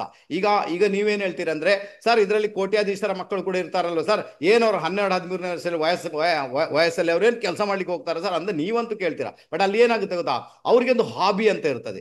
ನಾನು ಇಂಥದ್ದನ್ನೇ ಅಚೀವ್ ಮಾಡಬೇಕು, ನಾನು ಇಂಥ ಹಾಬಿಯಲ್ಲಿ ಅಥವಾ ಅದರಲ್ಲಿ ಅವರು ಏನ್ ಮಾಡ್ತಾರೆ, ಇನ್ವಾಲ್ವ್ ಮಾಡ್ಕೊಳ್ತಾರೆ. ಅದರ ಮುಖಾಂತರ ಪ್ರೊಸೀಡ್ ಆಗ್ತಾರೆ. ಕೆಲಸನೇ ತಾನೆ ಬಂತು ತಾನೆ, ಅದನ್ನ ಮಾಡ್ಕೊಂಡು ಹೋಗ್ತಾರೆ. ಇನ್ನು ಕೆಲವರಿಗೆಲ್ಲ ಅನಿವಾರ್ಯವಾಗಿ ಕೆಲಸದಲ್ಲಿ ಹೋಗುವಂತ ಸಾಧ್ಯತೆ ಇರ್ತದೆ. ಇನ್ನು ಕೆಲವರೆಲ್ಲ ಇಷ್ಟಪಟ್ಟು ಕೂಡ ಬೇಗನೆ ಅಲ್ವಾ ಅವರ ಒಂದು ಜೀವನದ ಅರ್ಲಿಯರ್ ಅಂದ್ರೆ ಜೀವನದ ಒಂದು ಮುಂಚೂಣಿಯಲ್ಲಿ ಇರುವಾಗಲೇ ಅವರು ಕೆಲಸಕ್ಕೆ ಹೋಗ್ತಾರೆ. 12-13ನೇ ವಯಸ್ಸಿಗೆ ಕೆಲಸಕ್ಕೆ ಹೋಗ್ತಾರೆ ಅಂತ ಒಂದು ಇಂಡಿಕೇಶನ್. ಇದನ್ನ ಪ್ರಾಕ್ಟಿಕಲ್ ಆಗಿ ನಾನು ನೋಡಿರುವಂತದ್ದು, ನೋಡ್ಕೊಳ್ಳಿ. ಇಲ್ಲದೆ ಕೂಡ ಇರ್ಬೋದು, ತೊಂದರೆ ಇಲ್ಲ. ಇಲ್ಲೇನಾಗುತ್ತೆ, ನಿಮ್ಮ ಕಾರ್ಯಕ್ಷೇತ್ರದಲ್ಲಿ ಮಿಥುನ ರಾಶಿ ಬಂದಿರೋದ್ರಿಂದ, ಡ್ಯುವೆಲ್ ರಾಶಿ ಬಂದಿರೋದ್ರಿಂದ ಅಲ್ಲಿ ಒಂದು ಕೆಲಸ ಮತ್ತೊಂದು ಬಿಸ್ನೆಸ್. ಈಗ ಗೊತ್ತಾಯ್ತಾ ಬಿಸ್ನೆಸ್ ಹೇಗೆ ಬರುತ್ತೆ ಅಂತ. ಅಲ್ಲಿ ನಾನು ಹೇಳಿದ್ನಲ್ವಾ 2ನೇ ಮನೆಯಲ್ಲಿ ಇಲ್ಲಿ ಬಿಸ್ನೆಸ್ ಆಗುತ್ತೆ ಅಂತ. ಅದಕ್ಕೆ ನೀವೇನ್ ಮಾಡ್ಬೋದು, ಒಂದು ಕೆಲಸ ಮಾಡ್ಕೊಳ್ತಾ ಇರ್ಬೋದು, ಒಂದು ಬಿಸ್ನೆಸ್ ಮಾಡ್ಕೊಳ್ತಾ ಇರ್ಬೋದು. ಸೊ ಈ ತರ ಕೂಡ ಮುಂದುವರಿಬಹುದು. ಕೆಲವರು 2 ಕೆಲಸ ಮಾಡ್ಕೊಳ್ತಾರೆ, ಒಂದು ಫುಲ್ ಕೆಲಸ, ಒಂದು ಪಾರ್ಟ್ ಟೈಮ್ ಕೆಲಸ. ಓವರ್ ಆಲ್ ನೋಡ್ಲಿಕ್ಕೆ ಹೋದ್ರೆ ಮಿಥುನ ರಾಶಿ 10ನೇ ಮನೆಯಲ್ಲಿ ಇರುವುದರಿಂದ 100% ಹೇಳ್ತೇನೆ, ಒಂದೇ ಕೆಲಸದಲ್ಲಿ ನೀವು ಹೋಗುವುದಿಲ್ಲ. ಯಾತೋ ನೀವೆಲ್ಲೋ ಇನ್ವೆಸ್ಟ್ಮೆಂಟ್ ಮಾಡಿರ್ತೀರಾ, ಯಾತೋ ಎಲ್ಲೋ ಪಾರ್ಟ್ನರ್ಶಿಪ್ ಬಿಸ್ನೆಸ್ ಅಲ್ಲಿ ಇರ್ತೀರಾ, ಯಾತೋ ಯಾವ್ದಾದ್ರು ಬಿಸ್ನೆಸ್ ಖುದ್ದು ನಡೆಸ್ತೀರಾ, ಅಥವಾ 2 ಬಿಸ್ನೆಸ್ ಅನ್ನ ನಡೆಸ್ತೀರಾ, 3 ಬಿಸ್ನೆಸ್ ಅನ್ನ ನಡೆಸ್ತೀರಾ. ಆ ಯೋಗ ನಿಮ್ಮ ಪಾಲಿಗೆ. ಕೆಲಸ ಮಾಡಿದ್ರು ಕೂಡ ಬಿಸ್ನೆಸ್ ಅಂತ ಏನುಂಟು ಅದು ನಿಮ್ಮ ಪಾಲಿಗೆ ಅನಿವಾರ್ಯವಾಗಿ ಬರುತ್ತೆ. ಅಥವಾ ಯಾರಾದ್ರೂ ಬಂದು ನಿಮ್ಮನ್ನ ಪುಸಲಾಯಿಸ್ತಾರೆ, ಈ ತರ ಬಿಸ್ನೆಸ್ ಮಾಡಿ, ಈ ತರ ಇನ್ವೆಸ್ಟ್ ಮಾಡಿ ಅಂತ ನೀವು ಮಾಡಿಯೇ ಮಾಡ್ತೀರಾ. ಅದರ ಅರ್ಥ ಕಾರ್ಯಕ್ಷೇತ್ರದಲ್ಲಿ ಮಿಥುನ ರಾಶಿ ಇರುವುದರಿಂದ 2 ಅಥವಾ 3 ಬಿಸ್ನೆಸ್ ಅಥವಾ ಕೆಲಸ ನಿಮ್ಮ ಪಾಲಿಗೆ ಬರಲೇಬೇಕಂತ ಉಂಟು. ಅದು ಬರುತ್ತೆ, ತೊಂದರೆ ಇಲ್ಲ, ತುಂಬಾ ಚೆನ್ನಾಗಿರ್ತೀರಾ. ಅರ್ಥ ಮಾಡ್ಕೊಳ್ಳಿ. ಓಕೆ, ನೆಕ್ಸ್ಟ್ ಬಂದ್ಮೇಲೆ ಲಾಭ ಸ್ಥಾನದಲ್ಲಿ ಕರ್ಕಾಟಕ ರಾಶಿ ಇದೆ. ಎಷ್ಟು ಇಮೋಷನಲ್ ಆಗಿಬಿಡ್ತೀರಾ, ಎಷ್ಟು ಕಾಮ್ ಆಗಿರ್ತೀರಾ, ಎಷ್ಟು ಕೂಲ್ ಆಗಿರ್ತೀರಾ, ಎಷ್ಟು ಜಿ ಹುಜೂರ್ ಅಂತೀರಾ, ಅಷ್ಟು ಇನ್ಕಮ್ ನಿಮ್ಮ ಪಾಲಿಗೆ ಬರುತ್ತೆ ಅಲ್ವಾ. ಅಲ್ಲಿರುವ ರಾಶಿಯಲ್ಲಿ ಉಂಟು, 6ನೇ ಮನೆಯಲ್ಲಿ ಉಂಟು ಅಲ್ವಾ, ಅಲ್ಲಿ ಕೂಡ ಹಾಗೇನೆ ಇರಬೇಕಾಗುತ್ತೆ. ಆನಂತರ ಅಲ್ಲಿ ಬಹಳ ವಿಶೇಷವಾಗಿ ಸೇವೆ ಮಾಡ್ಬೇಕಂತ ಉಂಟು. ನೋಡಿ, ಕರ್ಕಾಟಕ ರಾಶಿಯಲ್ಲಿದೆ, ನಿಮ್ಮ 4ನೇ ಮನೆಯಿಂದ 8ನೇ ಮನೆಯಲ್ಲಿದೆ. ಅದರ ಅರ್ಥ ತಾಯಿಗೆ ಹೆಲ್ತ್ ರಿಲೇಟೆಡ್ ಪ್ರಾಬ್ಲಮ್ ಕ್ರಿಯೇಟ್ ಆಗುತ್ತೆ. ತಾಯಿಯನ್ನ ನೀವು ನೋಡ್ಕೊಳ್ಬೇಕಾದಂತಹ ಅನಿವಾರ್ಯತೆ ಉಂಟು. ತಾಯಿಗೆ ಕೂಡ ಖರ್ಚು ಮಾಡ್ಬೇಕಂತ ಅನಿವಾರ್ಯತೆ ಉಂಟು. ಯಾವುದೇ ಕಾರಣಕ್ಕೂ ಲಾಭ ಅಥವಾ ಸ್ಯಾಲರಿ ವಿಚಾರದಲ್ಲಿ ಇಲ್ಲಿ ಜಗಳ ಮಾಡ್ಲಿಕ್ಕೇನೆ ಇಲ್ಲ. ಇಲ್ಲಿ ಇಮೋಷನ್ಸ್ ಬೇಕಾಗುತ್ತೆ. ಈಗ ಫಾರ್ ಎಕ್ಸಾಂಪಲ್ ಹೇಳ್ಬೇಕಾದ್ರೆ, ಕನ್ಯಾ ಲಗ್ನದವರಿಗೆ ಯಾವುದಾದ್ರೂ ಒಂದು ವಿಚಾರದಲ್ಲಿ ಲಾಭ ಬರ್ಲಿಕ್ಕಿದೆ. ಆ ಲಾಭ ಬರ್ಬೇಕಾದ್ರೆ ನೀವು ಜಗಳ ಮಾಡುವ ಹಾಗಿಲ್ಲ, ನೀವು ಆಳ್ಬೇಕಾಗುತ್ತೆ. ಅಯ್ಯೋ ದೇವರು, ನಂಗೆ ಅಷ್ಟು ಕಷ್ಟ ಉಂಟು, ನನ್ನ ಮನೆಯಲ್ಲಿ ಇಷ್ಟು ಕಷ್ಟ ಉಂಟು, ಏನ್ ಮಾಡೋದು ಗೊತ್ತಾಗಲ್ಲ, ದಯವಿಟ್ಟು ನನ್ನ ಲಾಭ ಏನು ಅದು ಕೊಟ್ಟು ಬಿಡಿ ಅಂತ ಹೇಳಿದಾಗ ಅದು ಬರುತ್ತೆ. ಅದೇ ನೀವು ರಫ್ ಅಂಡ್ ಟಫ್ ಆಗಿ ಹೋದಾಗ ಅವರು ಹೇಳ್ತಾರೆ, ನೀ ಏನ್ ಮಾಡ್ತೀಯ ಮಾಡ್ಕೋ, ನಾನು ಕೊಡಲ್ಲ ಅಂತ. ಈ ಪರಿಸ್ಥಿತಿ. ಯಾಕಂದ್ರೆ ಅಲ್ಲಿ ಇಮೋಷನಲ್ ಬೇಸ್ಡ್ ರಾಶಿ ಇದೆ. ಅದರಿಂದಾಗಿ ಎಷ್ಟು ಅಳು ಬರುತ್ತೆ ನಿಮ್ಗೆ, ಎಷ್ಟು ಇಮೋಷನಲ್ ಆಗಿಬಿಡ್ತೀರಾ, ಅಷ್ಟು ಸ್ಯಾಲರಿಯಲ್ಲಿ ಇನ್ಕ್ರೀಸ್ ಕೂಡ ಆಗುತ್ತೆ. ಅದೇ ರೀತಿ ನಿಮ್ಗೆ ಲಾಭ ಕೂಡ ಬರುತ್ತೆ ಅಂತ ಒಂದು ಇಂಡಿಕೇಶನ್ ಇದೆ. ಅರ್ಥ ಮಾಡ್ಕೊಳ್ಳಿಕ್ಕೆ ಪ್ರಯತ್ನ ಮಾಡಿ, ಗೆದ್ದು ಬಿಡ್ತೀರಾ, ಚೆನ್ನಾಗಿರುತ್ತೆ. ನೆಕ್ಸ್ಟ್ ಬಂದ್ಬೇಡ 12ನೇ ಮನೆ, 12th ಹೌಸ್. 12th ಹೌಸ್ ಅಲ್ಲಿ ಸಿಂಹ ರಾಶಿ ಇದೆ. ನೈಸರ್ಗಿಕ ಜನ್ಮಕುಂಡಲಿಯ 5ನೇ ಮನೆ 12th ಹೌಸ್ ಅಲ್ಲಿ ಇದೆ, ಐಸೋಲೇಷನ್ ಅಲ್ಲಿ ಇದೆ. ಆಕ್ಚುಲಿ ಏನಾಗುತ್ತೆ ಗೊತ್ತಾ, 12ನೇ ಮನೆ ಸಿಂಹರಾಶಿ ಇರುವುದರಿಂದ ಒಂದು ವೇಳೆ ವಿದೇಶಕ್ಕೆ ಹೋಗಿದ್ದೀರಿ, ವಿದೇಶದಲ್ಲಿ ಕೆಲಸ ಮಾಡ್ತಾ ಇದ್ರೆ ಅಲ್ಲಿ ನಿಮಗೆ ಸ್ಟೇಟಸ್ ಕ್ರಿಯೇಟ್ ಆಗುತ್ತೆ ಅಂತ ಒಂದು ಇಂಡಿಕೇಶನ್. ಇಲ್ಲಿ 12ನೇ ಮನೆಯಲ್ಲಿ ಸಿಂಹರಾಶಿ ಇರುವುದರಿಂದ ನೀವು ಸ್ಟೇಟಸ್ ಅನ್ನು ಯಾವುದರಿಂದ ಪಡ್ಕೊಳ್ಬಹುದು. 12ನೇ ಮನೆ ಬಂದು ನಂಬಿಕೆಗೆ ಸಂಬಂಧಪಟ್ಟದ್ದು, ನಿಮ್ಮ ರಾಶಿ ಪ್ರಾಕ್ಟಿಕಲ್ಗೆ ಸಂಬಂಧಪಟ್ಟದ್ದು.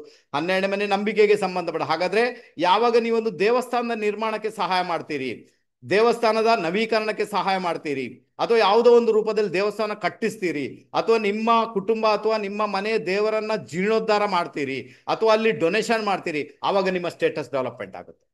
ಬಟ್ ನೀವು ಅದನ್ನ ಮಾಡ್ಬೇಕಂತ ಉಂಟು. ಯಾಕೆ ಗೊತ್ತಾ, ಯಾಕಂದ್ರೆ ಒಂದು ಜನ್ಮದಲ್ಲಿ ಎಣಿಸ್ಕೊಳ್ಳಿ, ಹಿಂದಿನ ಜನ್ಮದಲ್ಲಿ ನಿಮ್ಮನ್ನ ಯಾರು ತುಂಬಾ ಪ್ರೀತಿ ಮಾಡಿದ್ದಾರೆ ಅವರನ್ನ ನಡುನೀರಲ್ಲಿ ಕೈ ಬಿಟ್ಟಿದ್ದೀರಾ ನೀವು. ಯಾಕೆ ಹೇಳಿ, ಯಾಕಂದ್ರೆ 12ನೇ ಮನೆಯಲ್ಲಿ ಸಿಂಹರಾಶಿ ಇದೆ. ಅವರನ್ನ ಬಿಟ್ಟು ಹೋಗಿದ್ದೀರಾ, ಅವರನ್ನ ಐಸೋಲೇಟ್ ಮಾಡಿದ್ದೀರಾ, ಅವರನ್ನ ದೂರ ಕಳಿಸಿ ಬಿಟ್ಟಿದ್ದೀರಾ. ಅದಕ್ಕೆ ಈ ಜನ್ಮದಲ್ಲಿ ನಿಮ್ಗೆ ಎಲ್ಲೋ ಒಂದ್ ಕಡೆ ಪ್ರೀತಿ ಪ್ರೇಮ ದಕ್ಕುವಂಥದ್ದು ತುಂಬಾ ಸುಲಭ ಅಲ್ಲ. ಮೇ ಬಿ ಯಾರಿಂದ ಕೂಡ, ನಿಮ್ಮ ಒಡ ಹುಟ್ಟಿದವರು ಇರ್ಬೋದು, ನಿಮ್ಮ ಪತ್ನಿನೋ, ನಿಮ್ಮ ಪತಿನೋ, ನಿಮ್ಮ ಪ್ರೀತಿ ಪ್ರೇಮನೋ, ನಿಮ್ಮ ಮಕ್ಕಳು, ಯಾರಿಂದಲೂ ಕೂಡ ಪ್ರೀತಿ ಪ್ರೇಮ ದೊರೆಯುದು ಅಷ್ಟು ಸುಲಭ ಅಂತೂ 100% ಅಲ್ಲ.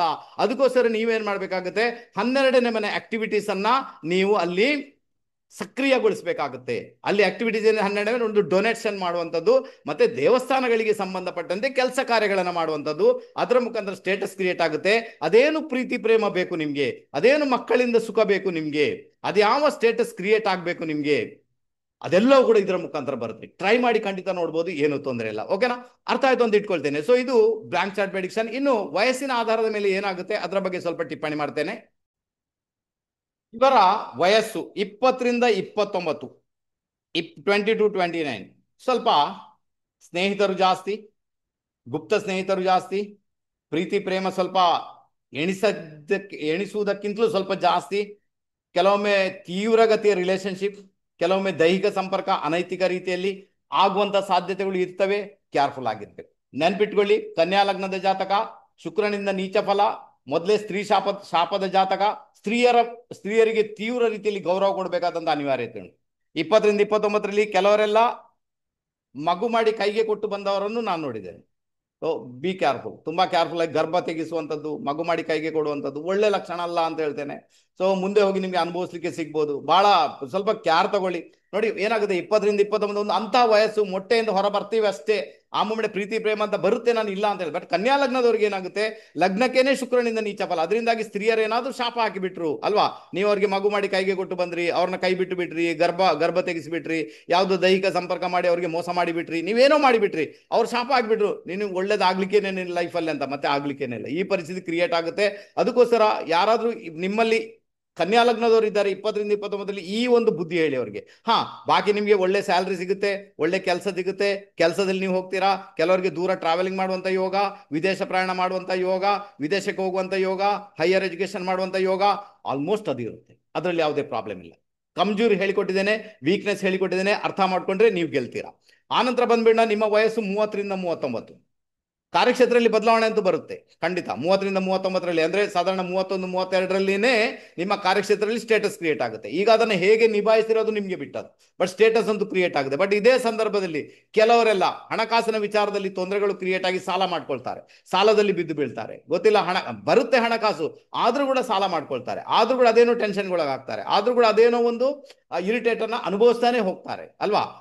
30ರಿಂದ 31, 32ರಲ್ಲಿ ಕಾರ್ಯಕ್ಷೇತ್ರ ಸ್ಟೇಟಸ್ ಅಂದ್ರೆ ನಿಮ್ಗೆ ಗೌರ್ಮೆಂಟ್ ಜಾಬ್ ಬೇಕಾ, ಆ ಮೂಮೆಂಟ್ ಗೌರ್ಮೆಂಟ್ ಜಾಬ್ ಸಿಗುತ್ತೆ, ಅಥವಾ ಕಾರ್ಯಕ್ಷೇತ್ರದಲ್ಲಿ ಟ್ರಾನ್ಸ್ಫರ್ ಆಗಬೇಕು ಅದು ಸಿಗುತ್ತೆ, ವಿದೇಶ ಪ್ರಯಾಣ ಮಾಡ್ಬೇಕು ಅದು ಸಿಗುತ್ತೆ, ಅಥವಾ ಇದ್ದದ್ರಲ್ಲಿ ಗ್ರೇಡ್ ಉಂಟಾಗಬೇಕು ಅದು ಸಿಗುತ್ತೆ, ಅಧಿಕಾರ ಬೇಕು ಅದು ಸಿಗುತ್ತೆ, ಎಲ್ಲ ಸಿಗುತ್ತೆ, ನಿಮ್ಗೆ ಏನು ತೊಂದರೆ ಇಲ್ಲ, ಅದು ಅಂತೂ 100% ಆಗುತ್ತೆ. ಬಟ್ ವೀಕ್ನೆಸ್ ಹಣಕಾಸಿನ ವಿಚಾರದಲ್ಲಿ ಲೋನ್ ಆಗುವಂಥದ್ದು, ತೊಂದರೆಗಳಾಗುವಂಥದ್ದು, ಸಮಸ್ಯೆಗಳಾಗುವಂಥ ಸಾಧ್ಯತೆ ತೀರಾ ಜಾಸ್ತಿ. ಇದೇ ಸಂದರ್ಭದಲ್ಲಿ ನಿಮ್ಮ ಒಡ ಹುಟ್ಟಿದವರ ಜೊತೆಗೆ ಸ್ವಲ್ಪ ಮಿಸ್ಅಂಡರ್ಸ್ಟ್ಯಾಂಡಿಂಗ್ ಆಗುವಂಥ ಸಾಧ್ಯತೆಗಳು ಕೂಡ ತೀರಾ ಜಾಸ್ತಿ ಅಂತ ಹೇಳ್ತೇನೆ. ಸೊ ಇದರ ಬಗ್ಗೆ ತುಂಬಾ ಗಮನ ಕೊಡಬೇಕಾದಂತಹ ಅನಿವಾರ್ಯತೆ ನಿಮ್ಮ ಪಾಲಿಗಂತೂ ಖಂಡಿತ ಅರ್ಥ ಆಯ್ತು. ಈಗ ನೆಕ್ಸ್ಟ್ ಬಂದ್ಬೇಡ 40ರಿಂದ 49, 40 to 49 is a much better period.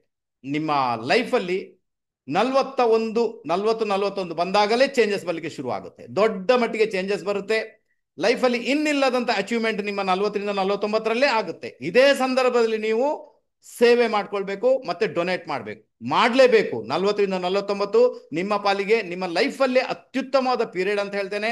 ಈ ಪೀರಿಯಡ್ ಅನ್ನ ಯಾವುದೇ ಕಾರಣಕ್ಕೂ ಮಿಸ್ ಮಾಡ್ಕೊಳ್ಬೇಡಿ, ಮುಂದೆ ಅದು ನಿಮ್ಗೆ ಬರುವುದಿಲ್ಲ.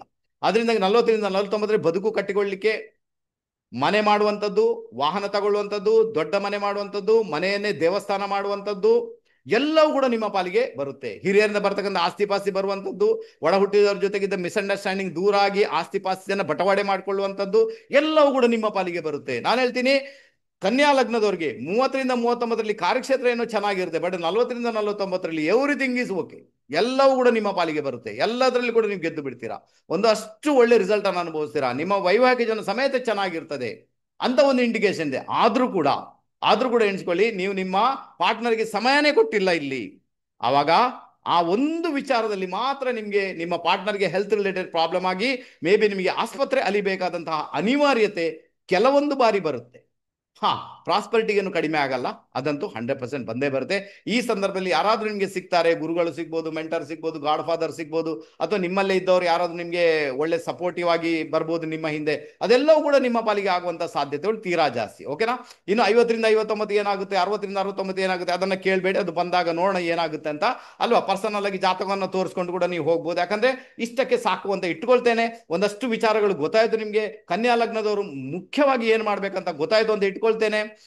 ಅರ್ಥ ಆಯ್ತು, ಒಂದಷ್ಟು ವಿಚಾರಗಳನ್ನ ನಿಮ್ಮ ತಲೆಗೆ ಹಾಕಿದ್ದೇನೆ, ಅರ್ಥ ಮಾಡ್ಕೊಳ್ಳಿ, ಗೆದ್ದು ಬಿಡ್ತೀರಾ. ಇನ್ನು ಕನ್ಯಾ ಲಗ್ನವ್ರು ಕೇಳ್ತೀರಾ ಸರ್ 50ರಿಂದ 59 ಏನಾಗುತ್ತೆ? ನಾನು ಹೇಳ್ತೀನಿ 50ರಿಂದ 59 ಕಠಿಣ ಪೀರಿಯಡ್ ಬರುತ್ತೆ. ಕಠಿಣತೆಯನ್ನು ಎದುರಿಸಬೇಕಾಗುತ್ತೆ. ಶತ್ರುಕಾಟ ವಿಪರೀತ ರೀತಿ ಜಾಸ್ತಿ ಆಗುತ್ತೆ. ಬಟ್ ಶತ್ರುಕಾಟ ನಿಮಗೆ ಏನು ಕೂಡ ಮಾಡಲ್ಲ. ಬಟ್ ನಿಮಗೆ ಖುದ್ದು ನಿಮಗೆ ಹೆಲ್ತ್ ರಿಲೇಟೆಡ್ ಪ್ರಾಬ್ಲಮ್ಗಳಾಗುವಂಥ ಸಾಧ್ಯತೆ ತೀರಾ ಜಾಸ್ತಿ. ನಿಮ್ಮ ಕಾರ್ಯಕ್ಷೇತ್ರದಲ್ಲಿ ಏನು ಸ್ಟೇಟಸ್ ಕ್ರಿಯೇಟ್ ಆಗಿದೆ ಅದರಿಂದ ಕೆಳಗೆ ಬೀಳುವಂಥದ್ದು ಕೆಲವೊಂದು ಬಾರಿ ಇರುತ್ತೆ. ಅದಕ್ಕೋಸ್ಕರ ಹೇಳ್ತೀನಿ 40ರಿಂದ 49ರಲ್ಲಿ ಯಾವ ಡೆವಲಪ್ಮೆಂಟ್ ಆಗಿದೆ ಅದನ್ನ ಎಷ್ಟು ಸಾಧ್ಯನೋ ಅಷ್ಟು ಮೇಂಟೈನ್ ಮಾಡ್ಕೊಂಡು ಹೋಗಿ ಅಂತ ಹೇಳ್ತೇನೆ. ಅವಾಗ ನಿಮಗೆ ಯಾವುದೇ ಸಮಸ್ಯೆಗಳು ಉಂಟಾಗಲ್ಲ. ಓಕೆನಾ? ಒಂದಷ್ಟು ಪ್ರಿಕಾಷನ್ಸ್ ಕೊಟ್ಟಿದ್ದೇನೆ, ಒಂದಷ್ಟು ವಿಚಾರಗಳು ಹೇಳಿಕೊಟ್ಟಿದ್ದೇನೆ, ಏನ್ ಮಾಡ್ಬೇಕಂತ ಹೇಳಿಕೊಟ್ಟಿದ್ದೇನೆ. ಹಾಗಂತ ಇದೇ ಫೈನಲ್ ಪ್ರಿಡಿಕ್ಷನ್ ಅಂತ ನಾನಂತೂ ಹೇಳುವುದಿಲ್ಲ. ಬಟ್ ಓಕೆ, ಪರವಾಗಿಲ್ಲ, ಒಂದು ರಫ್ ಐಡಿಯಾ ನಿಮ್ಮ ಪಾಲಿಗೆ ಬಂತು ಅಂತ ಇಟ್ಕೊಳ್ತೀನಪ್ಪ, ತುಂಬಾ ಚೆನ್ನಾಗಿರ್ತದೆ. ಕಾರ್ಯಕ್ರಮ ಮುಗಿಸುವಂತ ಹೊತ್ತಾಗಿದೆ. ಯಾರೆಲ್ಲ ಇದುವರೆಗೆ ನಮ್ಮ ಆರಾಧ್ಯ ಅಷ್ಟು ಯೂಟ್ಯೂಬ್ ಚಾನಲ್ ಸಬ್ಸ್ಕ್ರೈಬ್ ಮಾಡಿಲ್ಲ, ದಯವಿಟ್ಟು ನಮ್ಮ ಯೂಟ್ಯೂಬ್ ಚಾನಲ್ ಸಬ್ಸ್ಕ್ರೈಬ್ ಮಾಡಿ, ಬೆಲ್ ಐಕಾನ್ ಪ್ರೆಸ್ ಮಾಡಿ, ಲೈಕ್ ಮಾಡಿ, ಕಮೆಂಟ್ ಮಾಡಿ. ವಿಡಿಯೋ ಇಷ್ಟ ಆದಲ್ಲಿ ದಯವಿಟ್ಟು ಇದನ್ನು ನಿಮ್ಮವ್ರ ಜೊತೆಗೆ ಶೇರ್ ಮಾಡಿ, ಬಹಳ ಬಹಳ ಫೇವರಬಲ್ ಆಗುತ್ತೆ. ಕಾರ್ಯಕ್ರಮ ಇಲ್ಲೇ ಮುಗಿಸ್ತಿದ್ದೇನೆ. ಇದುವರೆಗೆ ಸ್ಕಿಪ್ ಮಾಡದೆ ನೋಡಿದಂತಹ ಎಲ್ಲಾ ಮಹನೀಯರುಗಳಿಗೆ ತುಂಬ ಹೃದಯದ ಕೃತಜ್ಞತೆಯನ್ನು ಅರ್ಪಿಸ್ತಾ ಎಲ್ಲರಿಗೂ ನಮಸ್ತೆ ನಮಸ್ತೆ ನಮಸ್ತೆ. ಬಾಯ್.